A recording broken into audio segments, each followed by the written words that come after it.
بیوی نے تڑپ کر کہا پہلی رات ہے اتنا کیوں روتے ہیں؟ ایسی کہانی میں نے کیا سنائی جو آپ اتنا پھٹ پڑے؟ کہا تم نے تو صرف کہانی سنائی، مگر اس کہانی کے درپن میں نے اپنے صدیق کی پاکیزہ زندگی کی کتاب کا رنگ دیکھ لیا۔ کہا مطلب اب سمجھ میں آیا کہ میں نے اس بھائی سے کہا تھا بھائی ہاں حضرت عمر کیوں رو رہے ہیں؟ تو کہا میرے صدیق کی زندگی بتاؤ، میرے صدیق کی زندگی بتاؤ کیسی زندگی تھی؟ کہ میرے صدیق رات کے 3 حصے کرتے تھے۔ پہلے حصے میں مغرب سے عشاء تک گھر آتے، خیریت پوچھتے، خبر پوچھتے، کھانا کھاتے، نماز پڑھتے۔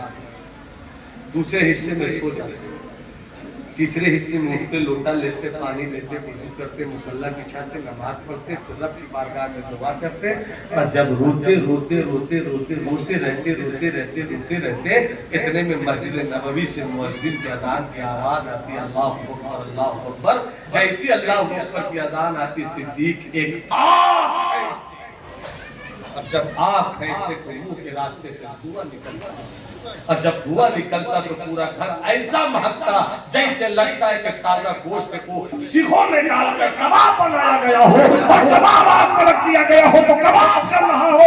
اتنا سننا تو صدیق رونے لگے کہ اب میں سمجھا، فاروق کہتے اب میں سمجھا، حضرت عمر کہتے اب میں سمجھا کہ وہ میرے صدیق کے گھر کوئی کباب نہیں تھا، بلکہ خشیت الہی کی آگ میں رات کی تنہائی میں میرے صدیق کا دل جل جل کر کباب ہو گیا تھا، آ کر دیتے تو دھواں نکلتا تھا۔